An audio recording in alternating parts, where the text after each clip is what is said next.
மாவட்டங்களுக்கு 200 யூனிட்கள் கட்டணமில்லா மின்சாரம் வழங்கும் ஆணையிட்டுள்ளார்.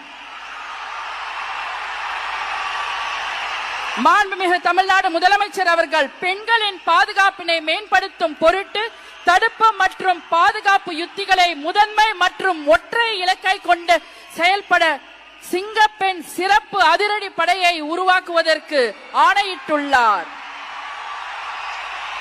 தமிழ்நாட்டில் போதைப் பொருட்கள் தொடர்பான குற்றங்களை கண்டுபிடித்து கடுமையான நடவடிக்கைகளை எடுக்கும் பொருட்டு அனைத்து மாநகரம் மற்றும் மாவட்டங்களில் போதைப் பொருட்கள் தடுப்பு படை அலகுகளை உருவாக்குவதை குறித்து ஆணையிட்டுள்ளார் மாண்புமிகு தமிழ்நாடு முதலமைச்சர் அவர்கள்.